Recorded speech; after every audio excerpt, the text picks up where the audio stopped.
1970 সালে প্রতিষ্ঠিত 50,000 চুয়াডাঙ্গা সদর হাসপাতালটি 2003 সালে 100 শয্যায় উন্নীত হয় আর 2018 সালে এটি 250 শয্যায় হাসপাতাল হিসেবে উদ্বোধন করা হয়।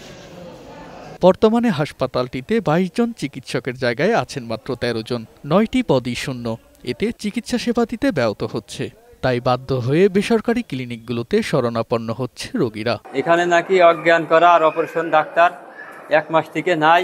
আমরা কিভাবে কি করব তাই আমরা বুঝতে পারছি না। আমাদের এখন তো ডাক্তার নিয়ে বাধ্য হয়ে আমরা ক্লিনিকে বেশি টাকা দিয়ে রোগী নিয়ে চলে যেতে হয়। চুয়াডাঙ্গা সদর হাসপাতালে অজ্ঞান করা কোনো ডাক্তার নাই, ওই জন্য আমরা বাধ্য হয়ে আমরা চুয়াডাঙ্গা সদর হাসপাতাল থেকে বাইরে নিয়ে চলে যাচ্ছি। টাকা পয়সা নেই যে আমি পাবলিক ক্লিনিকে যাবো, সেরকম কোনো আমার ব্যবস্থা নেই।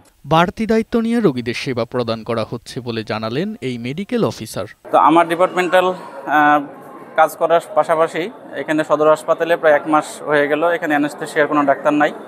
যেখানে 4 জন থাকার কথা সেখানে 1 জনও নাই। তো আমাকে রিকোয়েস্ট করাতে আমি এখানে আমার ডিপার্টমেন্টাল দায়িত্ব পালনের পাশাপাশি কিছুটা সাপোর্ট দিচ্ছি আর কি। জনবল সংকটে চিকিৎসকরা চিকিৎসা দিতে হিমশিম খাচ্ছে বলে জানিয়েছেন হাসপাতালের তত্ত্বাবধায়ক। আমরা এই 250 বেডের যে রোগীর যে চাপ সেটা পূর্ণাঙ্গভাবে সামাল দিতে পারছি না।